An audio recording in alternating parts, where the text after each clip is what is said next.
오늘 이 말씀은 아마 여러분들이 우리 박병화 목사님을 통해서 여러 번 말씀을 들은 줄로 압니다. 그러나 우리가 하나님의 말씀은 새김질해야 됩니다. 자꾸 듣고 보아야 합니다. 믿습니까? 사람은 건망증이 심해서요. 학자들에 의하면은 일주일이면은 70~80%를 잊어버린답니다. 그래서 저는 목회할 때 우리 교회 성도님들에게 이런 질문을 가끔 했어요. 지난주일날 설교 제목이 뭐냐? 몰라요. 여기는 그런 분 없는 줄 아는데 그 동네는 멍청이들이 많더라고. 지난주일날 설교 제목도 모르는데 내용이 알겠어요. 생각해 보세요. 여러분, 우리 박 목사님 지난주일날 설교 제목이 뭡니까? 모르지. 여기도 똑같구나. 오늘 낮 예배 설교 제목이 뭡니까? 낮 예배는 어떻게 기억하시네. 요거 3일 지나면 또 잊어버려. 그래서 목회하는 겁니다. 해도 또 잊어버리니까 또 하는 거예요. 오늘도 우리가 우리 박 목사님을 통해서 많이 들으신 말씀인 줄 알지만은 한번 마음을 열어놓고 피차가 은혜 받는 시간 되기를 축원합니다. 기도하겠습니다. 하나님, 오늘 우리 상동 21세기 교회 7~8년 전대 헌신 예배로 드립니다. 예배가 하나의 형식이 되지 않게 해주시고 정말로 우리가 타락하게 가는 이 한국 교회를 보셔서라도 도와주시고 은혜 베풀어 주셔서 참으로 주님을 위해서 우리가 몸과 마음과 뜻과 정성을 다하여 헌신할 수 있는 우리 상동 21세기 교회 7~8년 전도에 온 성도들 되게 하여 주옵소서. 하나님, 우리의 운명이 그렇게 길지 않습니다. 기회도 그렇게 많지 않습니다. 하나님께서 이때 우리에게 일할 수 있고 헌신할 수 있는 기회를 주신 건 너무 감사하오며 예수님의 이름으로 기도하옵나이다. 아멘. 지난 제가 4월 22일 날 우리 박병화 목사님도 오셔서 이렇게 좀 격려도 해주시겠지만 제가 추대 예배를 드렸어요. 그러니까 그 원로 목사 추대 예배를 드렸는데 제가 추대 예배 드리기 전에 가만히 생각해서 해볼 때 내가 이제 30년 짧은 목회지만은 어디 미국이라도 좀 갔다 올까 그러다가 제 마음속에 하나님께서 건강을 주셨는데 무슨 미국이냐, 복음을 전해야지. 그런 생각이 들어서 제가 한 달 전에 북경에다가 정성에다 전화했어요. 야, 내가 저기 추대 예배 드리고 북경에 갈 테니까 한 보름 내지 20일 동안 집회 스케줄 좀 잡아놔. 그랬더니, 예, 알겠습니다. 그럼 일주일 만에 왔어요, 전화가. 목사님 신학교에서 한 주 동안 집회해 주시고, 금요일 날은 중국의 처석교회에 가서 예배 좀 인도해 주시고, 토요일 날 주례를 좀 해 주셔야 되겠습니다. 목사님 주례를 기다리고 있습니다. 그렇게 하자. 그 다음에는 그랬더니, 그 다음에는 오셔서 인도하겠습니다. 그래서 제가 우리 집사람과 같이 월요일 날 23일 날인가요? 북경에 도착을 했어요. 그래서 하남성 사마시에 이제 그 아파트에서 이제 숙소를 정해놓고 이제 신학교 한 주 동안 목요일 날까지 집회를 하고 금요일 날 이제 중국 처석교회 가서 예배를 드리고 중국인 교회죠. 그리고 이제 토요일 날 주례를 하러 가는데 저는 한국에서 하는 식으로 약 한 15분 정도, 10분, 15분 전 주례사하고 마치려고 그랬어요. 그러니까 가보니까 식당을 큰 걸 하나 전체를 3층을 빌려가지고 이제 그 결혼식을 해야 되는데 그게 신학생들 몇 있고 또 PMS 선교사 젊은 아이들도 몇 부부가 와 있더라고요. 그리고 이제 나머지는 전부 중국 사람들인데 이 예수 안 믿는 사람들이에요. 그래서 한 15분 전 우리나라식으로 이렇게 하고 주례사를 하고 내려오려고 그랬더니 사회 보는 신학생이 목사님 여기는 주례사를 1시간 정도 해야 됩니다. 야, 한국에서 15분이면 되는데 무슨 주례사를 1시간씩 하냐 그랬더니 중국에서 15분 하고 내려가면 비난받는다는 거, 성의 없다고 비난받는다는 거예요. 정승교사가 이제 통역을 해주는데 그래요. 목사님 여기 길게 해야 됩니다. 그래서 제가 가만히 생각해보니까 내가 여기 뭐 주례하러 왔나? 복음 전하러 왔지? 그래, 알았다. 그리고 이제 사회를 보고 제가 이제 주례사를 할 때에 설교를 해버렸죠, 뭐. 제가, 예. 그 설교 제목이 뭐냐? 사람이 무엇이 사람이냐? 사람의 탈을 쓰고 났다고 해서 사람이냐? 사람 노릇을 해야 사람이다. 그러면서 잠언서 1장 7절에 보면 여호와를 아는 것이 지식의 근본이다 그래요. 지식의 근본이 뭐냐? 인간됨을 말하는, 됨을 말하는 것이다. 하고서 설교를 해버렸어요, 그냥. 그리고 한 45분인가 설교했습니다. 하고 저는 내려와서 이제 식탁에 앉아 있었죠. 중국 사람들은 식사할 때마다 그 술이 있답니다. 술 먹어야 돼. 이게 중국 사람들의 식사 문화예요. 우리하고는 좀 다르죠. 그런데 결혼식장이니까 그 말할 것도 없지요. 맥주니 술이는 막 들어와요. 그 중국 사람들 여러분 중국집에 가서 그 식사해 보셔서 아시겠습니다만 회전 그 테이블 아닙니까? 그래 앉았더니 음식은 막 들어오는데 술도 막 들어와요.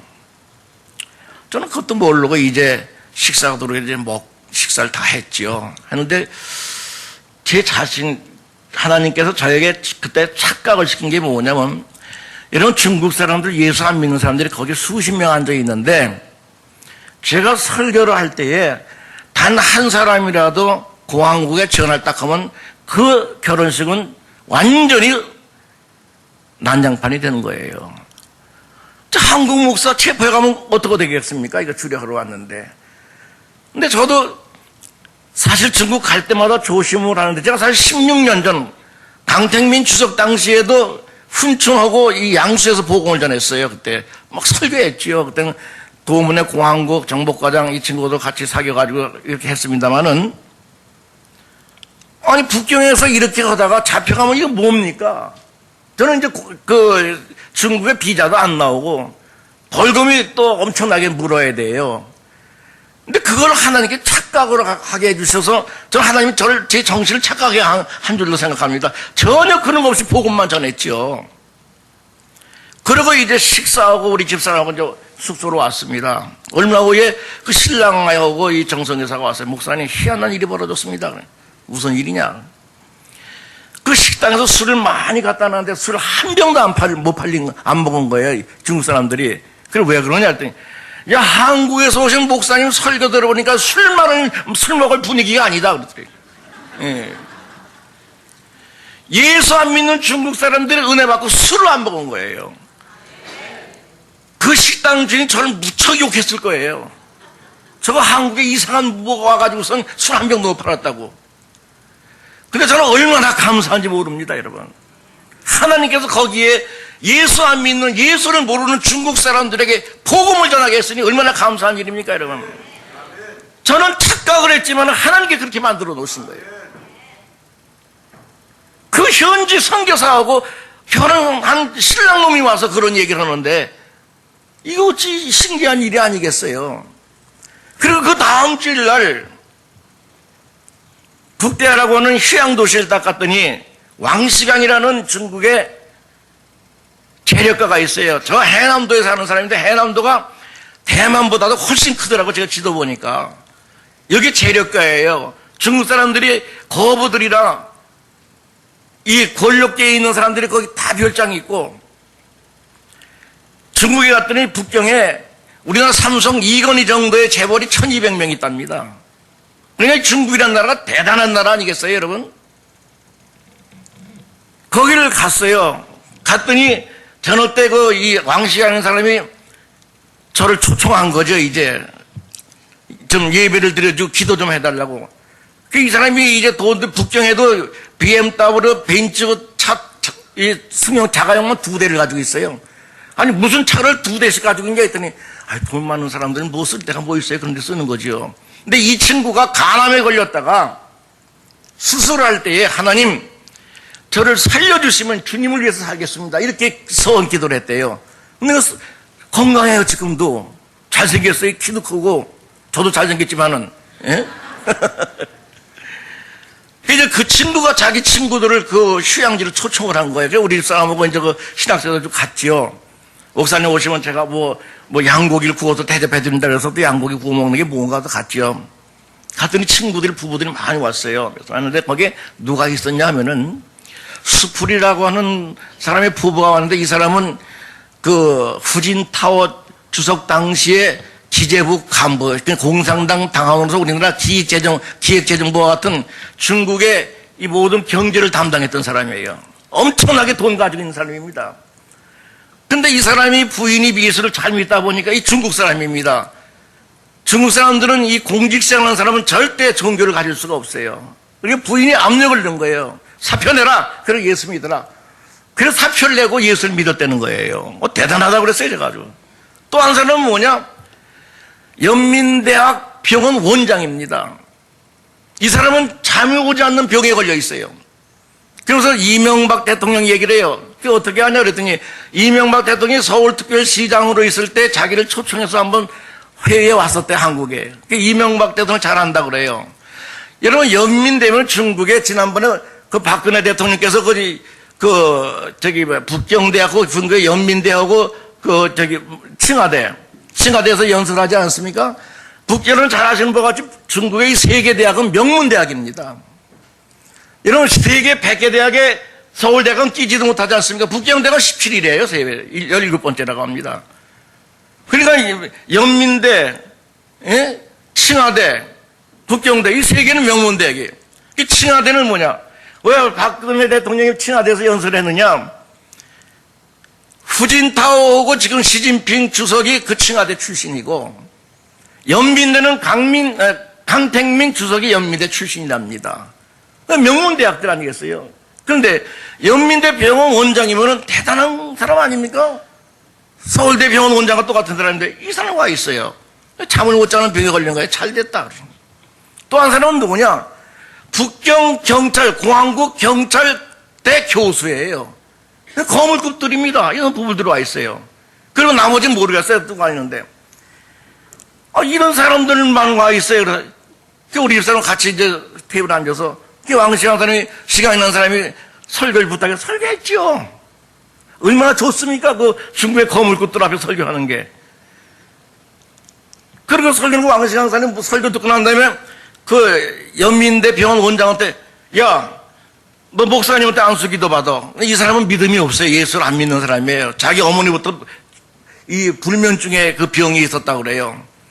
그러니까 이 안수기도 받는 거를 사양을 하더라고요. 그러면 앉아있어라. 기도해 줄게. 기도만 해줬어요. 그걸 잘 대접받고 왔지요. 얼마나 감사한지 모르겠어요. 원로 목사 추대 예배 끝나고 놀러 가지 않고 복음 전하겠다가 중국 갔더니 하나님께 그런 사람들을 붙여주셨어. 그래서 그 사람들에게 복음을 전했어. 예수를 믿고 안 믿는 것은 그 사람들 책임이지만은 나는 그 사람들에게 예수가 누구라는 걸 복음 전했어. 얼마나 감사한지 모릅니다. 사랑하는 여러분, 제가 이제 은퇴해가지고서 이 교회 저기에 설교 좀 해달라고 다녀다 보니까 여러 사람들을 만나는데 어느 목사님이 합동측 원로 목사님인데 저보다 나이가 훨씬 많은 분이에요. 그분이 이런 말씀을 합니다. 목사님, 우리 한국교회가 큰일 났습니다. 왜 그렇습니까?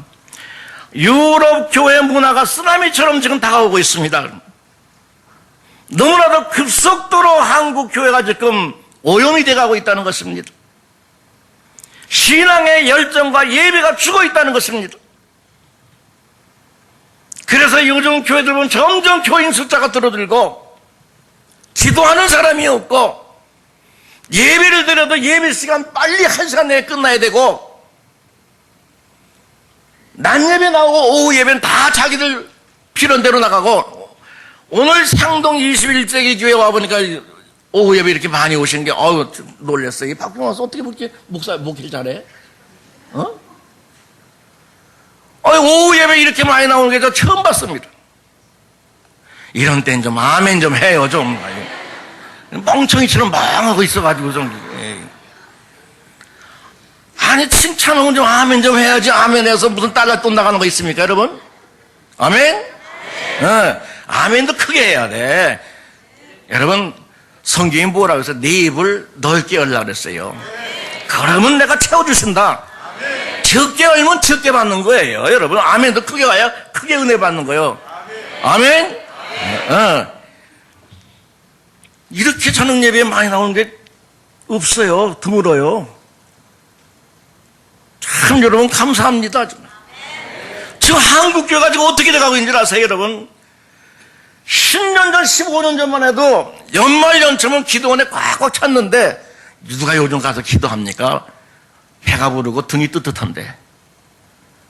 그 미친 사람들이 나가서 기도하지요. 기도하는 사람이 없어요. 새벽 기도 많이 안 나옵니다. 근데 이 교회는 새벽 기도에도 꽉꽉 찬 줄로 믿습니다. 네, 새벽 기도 꽉꽉 차야 돼. 뜨거워야 돼, 뜨거워야 돼. 네, 뜨거워야 돼. 지금 한국교회가 지금 여러분 뭐 1200만 이전 옛날 얘기 어떤 분은 600만 밖에 안 된다고 그래요. 한국교회 교인들 수가 조금 거기서 더 플러스니까 800만이라 그러고요. 이것은요 목사들 책임입니다. 목사들 책임이에요. 제가 새벽기도 우리 교회를 안 나가고 이제 우리 친구 목사 교회로 나가는데요. 새벽에 일어나서 성경도 이렇게 가보니까요. 웬만한 교회 다 깜깜해. 5시가 됩니다. 깜깜해. 기도 안 해. 기도하는 거 제가 우리 집 보니까 예일감리교회 또 이 제1교회 그 한 서너 교회밖에 기도하는 교회가 없어요. 그 다음에 다 깜깜해요. 예를 들어서 교인이 없어서 기도를 안 한다면 목사라도 기도해야 될 거 아니겠어요, 여러분? 교인이 없다고 목사도 자빠져 하는 거야. 에? 이게 뭡니까, 여러분? 목사가 기도하는데 누가 기도할 거예요, 여러분? 생각해 보세요, 여러분. 한국교회가 이렇게 돼가고 있어요. 그랬더니 그 어른 말씀이 뭐냐면, 목사님, 오후 예배 안 드리는 교회가 한국에 엄청나게 많고, 수요 예배, 금요 신약 교회, 이거는 뭐, 벌써부터 오래전부터 그렇대요. 심지어는 새벽 기도 안 하는 교회도 있다는 거죠. 우리 한국교회가 이렇게 돼가고 있다는 것입니다. 그런데 유럽 교회를 닮아가고 있는 거예요, 여러분. 인도의 유명한 월리엄 캐리를 파송했던 영국 교회가 지금 고고 디스코장으로 팔려갔고, 우리나라 토마스 선교사를 파송했던 그 교회는 지금 사랑의 교회가 그 교회를 사버렸어요. 지붕이 다 무너져가 비가 줄줄 새는데도 수리를 못해. 왜 못하냐? 교인이 있어야죠. 영국 교회가 이 지경이 되었어요. 이 구라파 교회들이 다 망했어요. 제가 10몇 년 전에 호주에 갔더니 어머니 목사님 가서 호주에 갔더니요 엄청나게 교회가 큰데 교인 20명밖에 없어. 그분들도 다 노인네들이에요. 젊은 사람들은 눈을 씻고 봐도 없어. 호주도 그 지경이에요. 우리 한국교회가 이렇게 돼가지고 되겠습니까, 여러분? 사랑하는 여러분, 교회가 부패하면 정치가 부패하는 것이고, 정치가 부패하면 나라가 망하는 겁니다, 여러분. 교회가 살아야 돼요, 여러분. 세상이 아무리, 사회가 아무리 타락해도 그 타락한 사회에 교회 하나만 있으면 하나님께서 심판 안 하십니다. 그러나 타락하지 않아, 도덕적으로 타락하지 않아도 그 사회에 교회가 없으면 하나님은 심판해버려요. 왜냐? 교회가 있으면 소망이 있거든요. 이 교회가 얼마나 중요한 것입니까, 여러분? 바울은 24절에 이런 말씀하고 있습니다. 운동장에서 다름질하는 자들이 다 달아날지라도 오직 상을 받는 사람은 한 사람인 줄 너희가 알지 못하느냐? 너희도 상을 받도록 이와 같이 다름질하라. 무슨 말씀입니까? 운동장에서 다름질하는 자와 같이 최선을 다해서 달리는 선수들처럼 믿음 생활도 이렇게 하라는 것입니다. 교회 나와도 그만, 안 나가도 그만, 조금 무슨 일이 있고 결혼식, 주일날 결혼식 하면 안 나오고, 기도가 조금 피곤하다고 하면 하고 안 하면 그만이고, 봉사도 그저 장로님들 집사님들 하는 것이지 내가 뭐 봉사할 거 있나? 예배당 문지방만 밟고 왔다 갔다 하는 그런 사람들 오늘날 한국교회가 대부분이에요, 여러분. 교회 와서 아무것도 하는 일이 없어. 예배 잠깐 참석해서 목사님 설교 듣고 가는 거, 이게 무슨 예배입니까, 여러분? 예배가 뭡니까? 내 자신을 드리는 거예요. 여러분, 구약시대 번제가 바로 그거 아닙니까? 5대 제사의 핵심이 번제 아닙니까? 번제는 뭡니까? 제물을 바쳐서 피를 단사면에 뿌려가지고 태워서 드리는 게 번제 아닙니까? 연기로 드리는 게. 이게 뭘 의미합니까? 내 자신을 희생한다 이거예요. 예배는 뭡니까? 목사님 설교 듣기 위해서 나오는 게 아니라 내가 주님을 위해서 헌신하고 희생하기 위해서 나오는 게 예배예요, 여러분. 그런데 성경 찬송가 들고 예배당 문지방만 밟고 왔다 갔다 하고 저녁 예배는 안 나와. 난 예배 드려. 그러고 하루 때우는 거예요. 이게 주일 지키는 거예요. 여러분, 불교 신자입니까, 여러분? 1년 내내 4월 초파일 한 번 나가 불교 나간다 그러고. 이렇게 해서 믿으면 안 된다, 이 말씀입니다. 믿습니까? 예수 믿고 성령 받지 못하면요, 구원 못 받습니다. 성경에 어디 교회 다닌다고 여러분 구원 받는다는 말씀이 어디 있어요? 아버지의 뜻대로 행하지 아니하는 자는 구원이 없다, 이 말씀. 예수 잘 믿어야 됩니다. 우리 주님께서 알곡과 가라지를 왜 구별하신다 그랬어요, 여러분? 예수 안 믿는 사람들 가운데 알곡과 가라지를 구별한다는 말씀이 아닙니다. 믿는다고 하는 사람들 가운데 알곡과 가라지가 있다는 거예요, 여러분. 운동장에서 다람쥐라는 사람이 뭡니까, 여러분? 2000년 전 지금 올림픽과 같은 이스미한 경기가 있었습니다. 이것이 후에 올림픽의 역사가 되었는데, 바로 주전 776년경, 예수님이 오시기 전 776년 전에 고대 그리스에부터 시작되어서 주 344년까지 약 한 1200년 동안 올림픽과 같은 이스미한 경기가 그리스에서 있었습니다. 그리고 아테네에서 있었고 고린도에서 있었습니다. 당시에는 경기 종목이 요즘처럼 다양하지가 못했지만은 주 종목은 권투, 레슬링, 음악, 마차경주, 그리고 달리기. 요 몇 가지인데 오늘 바울은 달리기 선수에 대한 비유로 이렇게 말씀하고 있습니다. 당시에 이 경기에서 1등하면 즉 금메달, 월계관이라고 그러죠.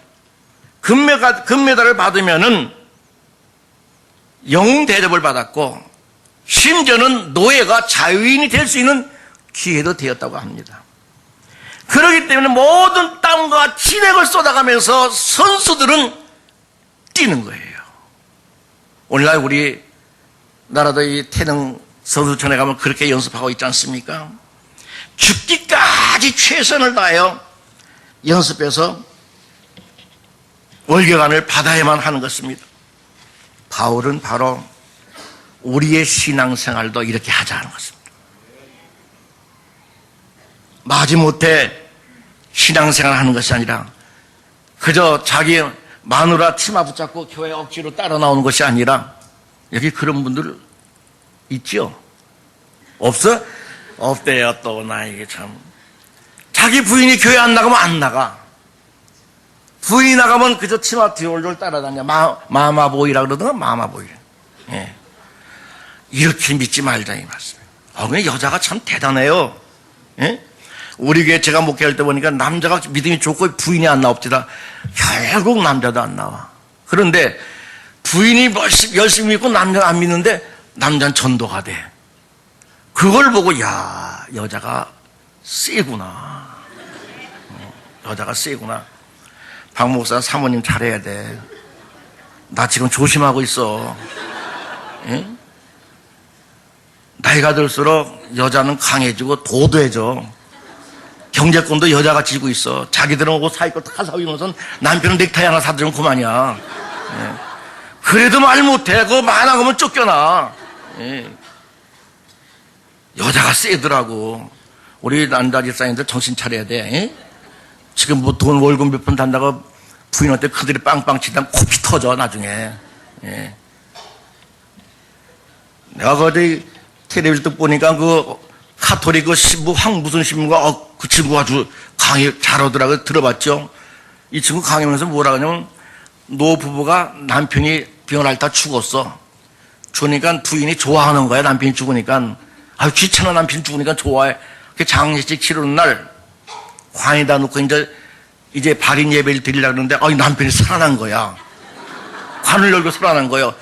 근데 말을 못해. 살아나는데 그러니까 자기 부인 보고 나 살아났다니까 부인은 못 본 척하고 그냥 가는 거야. 남편이 살아나서 얼마나 반가워. 여보 살아났다고 좋아할 텐데 못 본 척 그냥 가는 거야.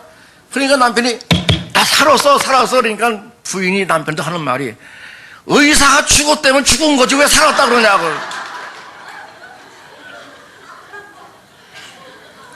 아, 의사가 죽었다는데 왜 자꾸 살았다 그러냐고 부인이 그러더래. 정신 차려요, 남자들을. 예? 의사가 죽었다면 죽은 거야. 부인이 모른 척하면 끝장나는 거야. 예. 여러분, 예수를 그렇게 믿으면 안 돼요. 아멘? 부인을 리드할 정도로 돼야지 남자가. 예? 졸졸 따라다니다가 그렇게 믿어도 되겠어요, 여러분? 미지근한 교회의 모델이 하나 있습니다. 요한계시록 3장 15절에 보면 라오디게아 교회입니다. 예수님께서 얼마나 마음이 답답하셨으면 라오디게아 교회를 향하여 내가 네 행위를 아노니 내가 차지도 아니하고 뜨겁지도 아니하도다. 내가 차든지 뜨겁든지 하기를 원하노라. 음식을 비유한 말씀입니다. 여러분, 여자분들은 잘 아시지 않으세요? 오늘 요즘처럼 이 더운 열기에 음식이 미지근하게 그냥 나오는 건 부패한 음식이야. 그거 먹으면 식중독 걸려. 음식이 미지근하면 부패해. 신앙이 미지근하면 부패한 신앙이라는 거예요, 여러분. 차든지 뜨겁든지 하라 이 말씀이에요, 여러분. 아멘? 신학적으로 문제가 있어도 조금 문제가 있는 건 괜찮습니다. 열정적으로 뜨거운 것이 더 좋습니다. 아멘? 내가 상동 21세기 교회 올 때마다 느끼는 게 있습니다. 우리 박병화 목사님 상당히 뜨거워요. 그러니까 여러분들이 신앙이 뜨겁더라고 보니까. 여러분, 신앙에는 열성이 있어야 돼요. 뜨거워야 됩니다. 예? 초대교회 부흥의 원인을 살펴보면 성령 충만받고 열심을 품고 기도하며 복음을 전했을 때 역사가 나타났어요, 여러분. 아무리 신학적으로 지식이 능통해도요, 미지근하면은 소용없어요. 제가 오래된 얘기입니다만, 뭐, 순복음교회, 보통 이 순복음교회 좀 뜨겁지 않습니까? 요즘은 뭐 그렇지 않습니다만. 대전 갔다 오고 제가 차가 없을 때 좀 오래됐죠. 강남터미널에서 이렇게 내려오는데 밤 10시가 됐는데, 양쪽에 여자들이 뭘 이렇게 지나가는 사람들한테 뭘 줘요. 뜩 보니까 여의도 순복음교회 교인들이 전도하는 거예요, 밤에. 밤 10시에 말이죠. 제가 그걸 딱 받아보고, 아, 난 목사가 아니다. 우리 교회 교인들이 보고 밤 10시에 가서 전도하면 한 사람도 안 나와. 그런데 똑같은 교인들인데 어떻게 순복음교회 교인들은 10시가 넘었는데도 양쪽에서 전도를 하냐고, 밤에. 그분들은 남편이 있고 가정이 없습니까? 다 똑같은 거 아니겠어요? 그럼에도 불구하고 그 밤에 나와서 전도하더라고요. 이게 신앙이에요, 이게 신앙. 뭐 순복음교회가 뭐 신학적으로 어떠니 떠들어도 여러분, 그런 열정이 있으면 난 그걸 원합니다. 마음만 보수면 뭐랍니까? 냉랭하면 그거 무슨 신앙입니까, 여러분? 내가 우리 합심 나왔지만 합성신학교의 문제가 뭐냐면은 뭐 이 아이들, 목사들, 젊은 아이들 보면, 목사들 보면, 좀 뭐 책을 봐서 아는 건 있어. 근데 냉랭한 이놈들 다 보거든요. 난 성질이 지랄 같아 욕합니다, 그냥. 네. 목사 젊은 애들은, 야, 이 새끼야, 너 그따위 배가지고 목사 되려고 그래, 그냥. 목회하려고 그래, 그냥. 네. 나한테 터지지 않으면 다행이지. 네. 뜨거워야죠. 네. 17세기 영국의 찰스왕 1세 때 기독교 핍박이 심했습니다. 그런데 그때 여러분들이 잘 아시는 철로 역정을 저술한 유명한 존 번연 목사님 아시죠? 그분은 땜쟁이 아들로서 가난한 집안에서 태어났기 때문에 요즘 말로 초등학교도 제대로 나오지 못했습니다. 그런데 이분은 불같은 성령을 받았어요, 그 시대에. 매일같이 기도하며 너무 뜨거우니까 길거리에 전도를 했습니다. 체포되어 베포드 감옥에 12년 동안 감방생활 하지 않습니까? 여기에서 하나님의 영광을 받아서 철로역정이라는 책을 저술했는데 어떤 학자가 그런 말을 합니다. 이 철로역정이라는 책은 성경 다음으로 위대한 책이다 그랬어요. 여러분, 초등학교도 제대로 못 나온 사람 머리에서 어떻게 그런 유명한 책을 저술할 수가 있겠습니까? 하나님의 역사가 아니고 어떻게 그럴 수가 있겠어요? 그런데 놀라운 것은요, 그 시대에 존 오웬이라고 하는 유명한 개혁주의 신학자가 있었어요. 청교도 신학자가 있었는데, 이분이 런던에 많은 그 당시에도 큰 교회들이 있었는데, 그런 교회들 다 제쳐놓고 존 보낸 목사님이 목회하는 천막교회, 교인도 되지 않는 천막교회를 출석하는 거예요. 하루는 찰스 왕 1세가 존 오웬 신학자를 불렀습니다. 폐하여, 무슨 일입니까? 당신은 도대체가 유명한 신학자로 알고 있는데 런던에 큰 교회도 있고 훌륭한 교회들도 많이 있는데 어떻게 그 무식한 존 보낸 목사님이 하는 그 천막교회 나갑니까? 왕이 이렇게 말했어요. 그들이 존 오웬 목사님이 이런 말했습니다. 폐하여, 내가 존 보낸 목사님의 가지고 있는 열정과 영감이 나에게 있다면 내 많은 지식을 다 내려놓겠습니다. 그랬습니다. 내 가지고 있는 신학적 지식이 무슨 그것이 나에게 유익을 줄 수가 있습니까? 내 믿음이 차갑고 냉랭한데 그것이 무슨 소용이 있겠습니까? 만약에 존 보낸 목사님이 가지고 있는 그 열정과 열성을 나에게 주신다면은 나 신학적인 지식이 다 버리겠습니다. 이런 유명한 말을 했다고 합니다. 여러분, 열정과 사명감 무엇보다도 중요합니다. 믿습니까? 하나님은 미지근한 신앙, 외식적이고 그저 내가 할 일인데도 불구하고 다업으로 미루기 잘하고 무책임하고 무관심한 사람, 하나님은 그런 사람들과 동력하지 않습니다. 작은 일이라도 자기에게 맡겨진 일에 대해서는 최선을 다하시오. 우리 하나님은 얼마나 훌륭하고 얼마나 똑똑하고 얼마나 완벽하냐 그거 보시는 분이 아니에요. 얼마나 네가 맡겨진 일에 최선을 다하냐 그것을 보시는 거예요. 이 세상에서는 1등하는 사람이 금메달을 따지만은 하나님 나라에서 최선을 다하는 사람이 금메달 따요. 여러분. 믿으시기 바랍니다. 여러분. 얼마나 열심히 하죠. 뜨거워야 돼. 그래서 하나님은 말라기 1장 10절에 이스라엘 백성들의 외식적인 미지근한 신앙을 무섭게 책망하셨어요. 만군의 여호와가 일어나라. 너희가 내 제단에 헛되이 불사르지 못하게 위하여 너희 중에 성전문을 닫을 자가 있었으면 좋겠도다. 내가 너희를 기뻐하지 아니하며 너희가 손으로 드리는 것을 받지도 아니하리라. 형식적이고 외식적인 신앙, 예배당 나온 것도 하나님 보기 싫고 제물을 드리고 기도하는 것도 하나님 듣기 싫다는 거예요. 누가 내 이 예배당 문을 닫아버렸으면 좋겠다. 차라리 교회 나오지 못하게 했으면 좋겠다. 주님이 이렇게 말씀하십니다. 얼마나 우리 주님이 마음이 아프시고 얼마나 당시 이스라엘 백성들이 부패했으면은 이런 말씀을 하셨을까요?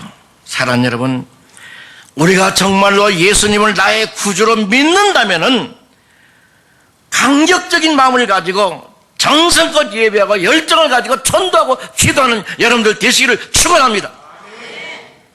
주일이니까 습관대로 교회 나온 사람, 그리고 교회 나와서 실업자 신자들 아무것도 하는 일이 없어. 이런 사람들 보면 예배 시간도 5분 10분 후에 나와. 꼭 예배 시작한 다음에 나와요. 병이더라고요 보니까. 예. 오히려 먼 데 있는 분들은 일찍 가까운 데 있는 사람들이 그 지경이야. 여러분, 박근혜 대통령이 저를 보고 유 목사님 청와대로 좀 오십시오. 만약에 그런다면은 10분, 20분 후에 갑니까? 대통령 기다리고 있는데. 최소한의 그런 대통령 만나자면 미리 가서 기다려주는 게 상식 아닙니까? 교회에서는 목사가 적인지 몰라도 하여튼 세상에서 그래도 대통령이면 옛날 왕과 같은 분 아닙니까? 그러면 사전에 가서 기다려주는 게 상식이죠. 일개 왕이나 대통령이 만나더라도 미리 준비하는 것이 이것이 상식인데, 만군의 주 여호와 하나님을 만나는 데 가서 5분 10분 늦게 와가지고 무슨 은혜 받겠다는 겁니까 여러분?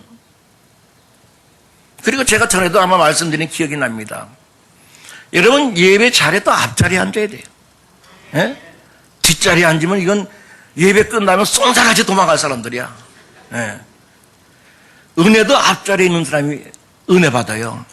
여러분이 잘 아시는 록펠러, 세계 최대의 거부 록펠러는요 40분 전에 교회 맨 앞자리에 나와서 기도한답니다. 그랬더니 이 교회는 은혜 받으려고 오는 사람보다 록펠러 그 신학을 보기 위해서 오는 사람들이 더 많았다고 그래요. 40분 전에 와서 기도부터 하고 그리고 예배 드렸다고 그래요. 이 자세가 중요한 겁니다. 준비하는 자세가. 믿습니까? 헌금도 미리 준비해서 해야지 헌금방울이 돌아오니까 아무리 주머니에 내는 거 이거 정성 없는 거 똑같은 헌금인데 그렇게 하면 안 됩니다. 예배도 내일 주일이면 오늘 최소한도 옷도 어떤 옷을 입고 갈 것인가 메이크업이라도 괜찮아요 여러분. 예? 그래도 내가 그래 제일 좋아하는 옷 잘 정리해서 넥타이도 이렇게 나 저처럼 멋있는 거 좀 준비해가지고 뭐 비싸진 않지만은 예? 그렇지 박 목사님. 다 이렇게 입고 그리고 주일날 정성껏 정장 오는 거예요 여러분. 예? 우리가 사람을 만날 때도 정장으로 가는데 하물며 하나님 앞에 예배드리러 오는데 여러분 작업복 입고 온다는 거 이 자체가 벌써 틀려먹은 거예요 자체가. 뭐 진리는 아니래도 여러분 마음의 준비가 있어야 되지 않습니까? 근데 이것이 열성과 정열이 없는 사람은 그렇게 되지 않습니다. 우리가 하나님의 은혜를 안다면은 예수님 때문에 우리가 억울한 일을 당하고 예수님 때문에 손해보는 일이 있고 예수님 때문에 내 시간을 빼앗기고 예수님 때문에 핍박을 받아도 감사할 줄 아는 여러분들 되시기를 축원합니다. 반드시 주님이 보상해 주세요. 그래서 중세시대 화란의 개혁주의자 요한 박길이라는 사람은 그 신앙이 얼마나 뜨겁고 열성이 있었으면 예수 믿는다는 제목으로 체포되어 순교장으로 끌려가 화형을 당하게 되었는데 끌려가면서 자기를 구경하러 나온 사람들에게 말하기를 사랑하는 형제들이여 나는 지금 순교자의 반열에 서게 되었습니다. 여러분들도 끝까지 믿음을 사수하십시오. 요한 박길의 이 말을 들은 사람들이 감동을 받아 눈물을 흘리면서 찬송을 부르니까 박길은 만류하면서 박수 치지 마시오. 박수 치지 마시오. 나는 지금 이 순간만 지나가면 오늘 저녁이면 하나님 나라에서 우리 주님과 만찬을 즐길 것입니다. 이렇게 말하더랍니다. 이런 얘기 들어봤어요 여러분? 저도 설교 준비하다가 이 예화를 보고 깜짝 놀랐어요. 내가 지금은 끌려가고 있지만은 잠시 후에 내가 처형을 당하면은 오늘 저녁에 우리 주님과 천국에서 만찬을 베풀 것입니다. 얼마나 기쁩니까? 무엇 때문에 나를 보고 우십니까? 울지 마세요. 나는 기쁩니다. 그런데 그 얼굴을 보니까 그 어느 학자가 기록했는데 이 박길의 얼굴을 보니까 혼인잔치에 가는 사람처럼 얼굴에 그렇게 기쁨이 충만하더랍니다. 예수를 믿어도 이렇게 믿어야 돼요. 아멘? 우리는 지금 얼마나 좋은 시대에 살고 있습니까 여러분? 예? 얼마나 좋은 나라에 살고 있습니까? 너무 행복한 나라에 살고 있지 않습니까 여러분? 저는요 우리 박 목사님도 외국에 자주 나가시지만 저는 외국에 많이 다니지 못했지만 외국에 나가보니까요 우리 한국처럼 좋은 나라가 없어. 몇 가지만 얘기해 볼게요. 여러분 외국에 자주 다니신 분들 아시죠? 식당에 들어가 보면 음료수 공짜로 주는 나라는 한국밖에 없어. 다 사 먹어야 돼. 다 사 먹어야 돼. 이 페트병에다 다 돈 주고 사 먹어야 돼. 밥을 먹으면서 김치 마음대로 더 달라고 더 주는 나라는 한국밖에 없어. 일본 갔더니 많은 김치 깍두기 고놈들은 6,000원, 7,000원 받더라고.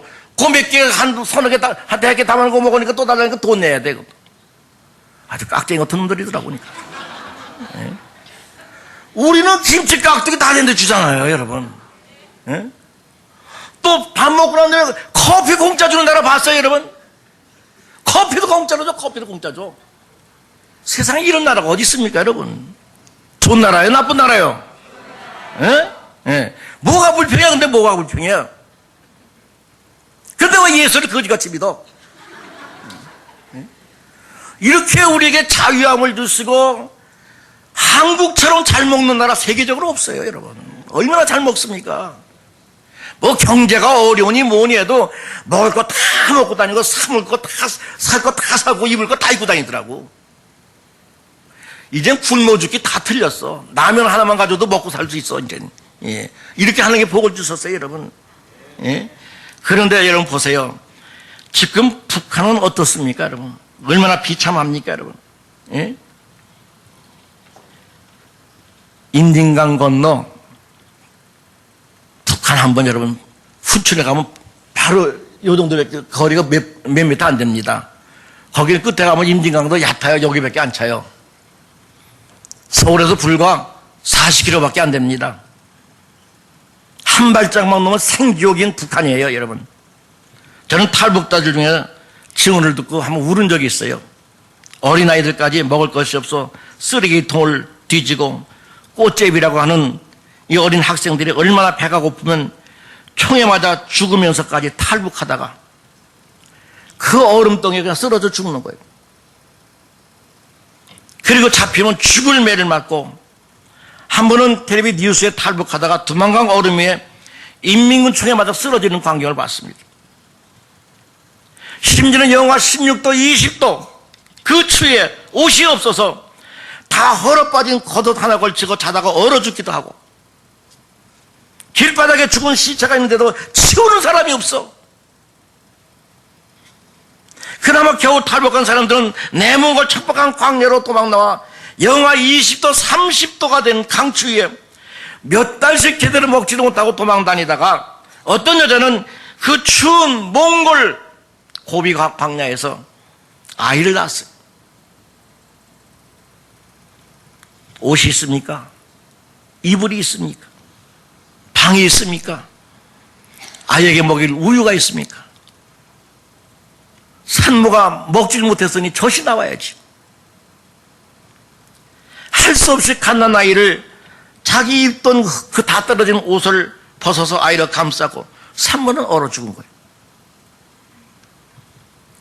북한이 지금 이런 실정입니다, 여러분. 똑같은 한국 사람으로서 북한 사람들 저렇게 생지옥 가운데서 비참하게 살고 있는데 우리는 얼마나 편안하게 잘 살고 있습니까?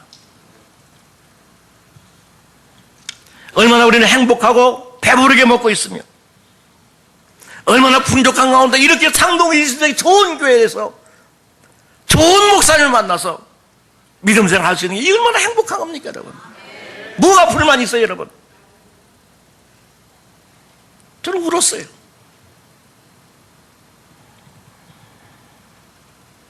어떤 사람이 북한에 태어나고 싶어서 태어났습니까, 여러분?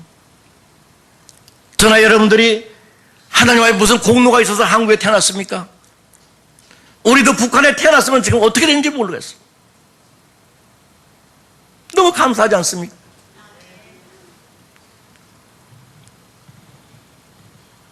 이렇게 좋은 나라에 태어나서 좋은 교회를 주시고 좋은 목사님, 좋은 성도들을 만나서 교제하며 나에게 이렇게 건강을 주시고 오늘 이 시간도 여기 와서 은혜 받게 해주시고 말씀을 듣게 해주시니 이보다 더 얼마나 더 행복합니까, 여러분? 열심히 해야 됩니다. 믿습니까? 여러분, 부흥에 며칠씩 할 필요 없어. 예? 오늘 한 시간에 은혜 다 받읍시다. 시간 없잖아. 예수님 곧 오실 때 됐는데 부흥에 하면 그래도 몇백만 원 들어야 될 건 나한테 줘. 한 시간 다 할 테니까. 그거 오래 할 필요 없어. 시간 없어 지금. 이 시간에 은혜 받고 여러분 내일부터 우리 신앙생활 좀 달라져야 됩니다. 아멘? 시간이 없어요. 이기기를 다투는 자마다 모든 일에 절제한다 그랬습니다. 빨리 끝날게요. 절제란 말이 무엇입니까? 극기라는 얘기 아닙니까? 범사에 자기 자신을 잘 관리하고 조절하라는 뜻입니다. 물론 자기 자신을 절제하고 조절한다는 것이 그렇게 쉬운 건 아닙니다. 중국의 명인 왕정면의 사람은 1000만 대군과 싸워 이기는 것보다 내 자신과 싸워 이기는 더 어렵다. 자신 절제는 그렇게 어렵다는 것입니다. 그래서 잠언서 32장 16절 하반절에 잠언 기자도 그런 말을 했죠. 자기의 마음을 다스리는 자는 성을 빼앗는 것보다 나으니라. 자기 자신과 싸움이 그렇게 힘든 겁니다. 그래서 절제는 그냥 되는 것이 아니에요, 여러분. 훈련을 통해서 되는 겁니다, 여러분. 훈련. 요즘 국회의원들 보면 막말을 하지요. 국회의원 되는 것도 좋고 장관 되는 것도 좋지만 사람부터 돼야 됩니다. 소위 국민의 지도자라고 하는 사람들이 텔레비에 방영하고 있는데, 촬영하고 있는데 함부로 말을 막막하고, 이 젊은 아이들이 국회의원 하다 보니까 이 너무 싸가지가 없어요, 요즘. 예? 여러분, 제 아무리 많이 배워도 사랑부터 돼야 돼요, 여러분. 믿습니까? 이 훈련을 통해 되지 않습니다. 기도하는 것도 여러분 훈련이 돼야 돼요. 전도하는 것도 훈련이 돼야 됩니다. 봉사하는 것도 훈련이 돼야 됩니다. 금식하는 것도 훈련이 돼야 됩니다. 남을 위해 배려하는 것도 훈련이 돼야 돼요. 여러분, 사랑도 베풀을 줄 알아야 됩니다. 이 훈련해야 돼요. 훈련이 없으면 사랑 베풀 줄 몰라요. 받기만 하려고 그러지. 모든 것이 훈련이에요. 그래서 바울 사도는 디모데전서 4장 7절 하반절에 뭐라고 말했습니까? 경건에 이르도록 네 자신을 연단하라 그랬어. 경건의 연단, 경건의 훈련이 필요하다는 것입니다. 예수님도 제자들을 부르셨을 때에 그 즉시 능력을 주셔서 나가서 병자도 일으키고 귀신도 쫓아내고 전도할 수 있는 그렇게 하실 수가 있어요. 그러나 주님 그렇게 하지 않았어요. 3년 동안 제자들을 데리고 다니시면서 말씀을 가르치고 그리고 고난도 받게 하시고 그리고 배를 타가다 풍랑을 만나 위기에 처하기도 하시고 그리고 기도하는 훈련도 하게 하시고 그리고 핍박받는 훈련도 하게 하시고 기도해도 때로는 귀신이 나가지도 않고 병자가 나가지도 않고 오히려 덤비는 그런 경험도 하게 하시고 3년 동안 실천 신학을 가르치신 다음에 그리고 오순절날 성령을 부어줘 나가서 복음을 전하게 하셨어요. 여러분, 그냥 막 하지 않았습니다. 여러분, 요즘 교회마다 많은 사람들이 경건의 모양만 있고 경건의 능력이 없어요. 훈련이 안 돼 있기 때문에 그렇습니다. 기도도 훈련이 돼야 되는 줄 믿습니다. 마지막 하나만 더 하고 마치겠습니다. 몇 년 되었습니다만 감리교 김연호 목사님이 계셨습니다. 이분은 설교를 하지 못해서 가는 교회마다 1년 정도 되면 쫓겨나. 그래서 여러 교회 부임하면 또 쫓겨나고 부임하면 또 쫓겨나고 설교를 못하니까 저처럼 설교를 못했나 봐. 그래서 감리교 목사님 세계에서는 설교를 제일 못하는 목사로 소문이 났습니다.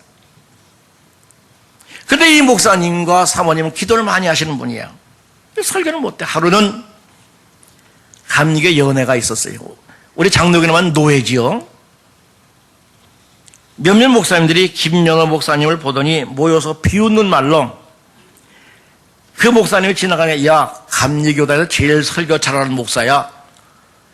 저희들끼리 모여서 그 목사님 이제 비웃는 식으로 비아냥하는 식으로 그렇게 말했습니다. 그런데 그때 춘천 제1교회 장로님의 연회에 왔다가 이제 연말이 되어서 이제 부흥회를 할 때도 부흥 강사를 누굴 초청할까 하고 당에서 고민하고 있는데 감리교 목사들이 말하면서 야, 아버지 저 목사님 우리 감리교 설교를 제일 잘하는 목사야. 이 말을 진심으로 들어버렸어. 그래서 그 장로님이 그 김연호 목사님한테 가서 목사님, 우리 교회 이제 송구 영신 예배 드리고 그 다음 날부터 부흥회를 하는데 우리 목사님 부흥회 때 강사로 좀 오십시오. 아니 김연호 목사님이 설교도 못하고 자기 자신도 하는데 그게는 몇천 명만 큰 교회랍니다. 난 모르겠어요. 춘천제일교회. 그러니까 이 목사님이 참 말도 안 되는 부탁을 받은 거죠. 아유, 그런 얘기 나한테 하지도 말라고. 이 장로님이 아닙니다. 좀 해주십시오. 그리고 연회가 끝나서 자기 교회 가서 목사님한테 이제 말씀 당에 열어서 부흥 강사 한 분을 제가 보고 왔습니다. 이렇게 목사, 누굽니까? 그 김연호 목사님이라고 설교를 그렇게 잘하신다고 그러는데 그 목사님 우리 이번에 초청해야 되겠습니까? 담임 목사님, 장로님 그럼 한번 가서 부탁을 좀 하십시오. 그래서 그 김연호 목사님 사택을 찾아간 거예요. 장로님이. 근데 목사님 안 계세요. 사모님만 계세요. 사모님, 우리 교회 1월 1일부터 부흥회를 하는데 김연호 목사님을 강사로 모시기로 결정이 됐습니다. 당에서. 그러니 우리 열심히 기도할 땐 꼭 목사님한테 말씀하셔서 전화 좀 한번 우리에게 주시면 고맙겠습니다. 만약에 전화가 안 오면은 오시는 걸로 이렇게 알고 있겠습니다. 그렇게 한 거예요. 근데 이 사모님이 얼마나 똑똑한지 그걸 깜빡 잊어버린 거야. 이제 송구영신 예배를 드리고 그날 밤에 장로님이 차를 몰고 이 김연호 목사님한테 찾아온 겁니다. 목사님 빨리 갑시다. 목사님 아무것도 모르는 거죠. 어딜 갑니까? 아니 목사님 우리 교회 지금 부흥회인데 강사를 모시기로 했습니다. 그게 무슨 소리입니까? 사모님한테 몇 달 전에 말씀드렸는데 사모님 그걸 듣고 아이고 내가 깜빡 잊어버렸네. 그래서 우리 남편한테 말씀을 못했다고 말이죠. 그러니까 박병 목사님처럼 설교나 잘하는 못하면 가지고 즉시 갈 수가 있지. 근데 설교 못한다고 쫓겨다니는 목사가 그 교회도 조그만 교회도 아니고 그 몇천 명 모이는 거에서 설교 부흥사 강사로 가셔야 된다니 나부터라도 가갔어요. 그 꿈 같은 얘기 하지도 마셔. 그러지. 예? 그냥 못 간다 그러니까 이 장로님 큰일 납니다. 지금 우리 교회 지금. 아니 목사님에서 지금 몇 달을 지금 기도했습니다. 가셔야 됩니다 하고 끌고 차를 모신 거예요. 자, 이거 큰일 난 거예요. 큰일 나겠습니까? 큰일 안 나겠습니까? 이 설교 준비한 것도 없고. 그래서 이 김연우 목사님이 차를 타고 가면서 오늘 저녁만 한번 해보자. 무슨 설교나 하고 생각하다가 요한복음 3장 16절 하나님의 세상을 이처럼 사랑하사. 이건 뭐 주일학교들도 다 아는 거 아니겠어요? 이거 가지고 설교 그냥 하고 호텔을 내가 정해주면은 그날 설교 딱 하고 난 도망 오면 된다. 딱 그렇게 생각하고 이제 간 거예요. 그래 이제 호텔을 정해줄 줄 알고 이제 호텔은 어디입니까? 그랬더니 그 장로님이 목사님 호텔보다 저희 집이 좋습니다. 오늘 설교 마치고 저희 집을 모시겠습니다. 이것도 골치 아프네. 아주 갈수록 태산이라고 또 도망가기도 뭐 필요했잖아요. 자 첫날 설교를 했는데 이게 웬일입니까? 교인들이 은혜 받은 거예요. 그냥. 막 통성기도가 나오는 거예요. 그래 둘째 날도 하고 셋째 날도 하고 금요일날 맞죠. 옛날엔 금요일까지 했지 않습니까? 요즘 수요일날 끝나지만은 금요일까지 마친 거예요. 다 교회가 발칵 뒤집어진 거예요. 너무 은혜를 많이 받았어. 그 집에 떠가는데 사모님이 안 계셔. 기다려도 안 와. 그래서 어디 갔나고 교회 가보니까 바로 강단 앞에 사모님이 기도하고 있는 거예요. 여보, 나 부흥회 잘 마치고 왔어. 대답이 없어. 아예 기도 깊이 들어갔나 보다. 한 30분을 기다려도 일어나질 않아. 여보, 이제 그만하고 집에 가자. 대답이 없어. 일어나 이 사람하고 이렇게 일으키니까 툭 쓰러지는 거예요. 기도하다가 돌아가신 거예요. 자기 남편이 설교 못하는 쫓겨다니는 남편인데 아니 적은 교회에서도 쫓겨다니는데 큰 교회에서 부흥회를 한다니 이거 얼마나 기가 막히겠습니까? 사모님이 긴장을 하고 피를 토하는 기도를 한 거예요. 하나님, 내 남편을 보내주신 것도 하나님의 뜻인 줄 압니다. 작은 교회에서 설교 못한다고 쫓겨나는 목사가 그 큰 교회 가서 부흥회 한다고 갔는데 하나님, 우리 남편 설교 못하면 우리 남편뿐 아니라 하나님도 망신당합니다. 하나님, 우리 남편에게 성령 충만을 주셔서 성도들이 그 말씀을 듣고 은혜 받게 해달라고 피를 토하는 기도를 한 거예요.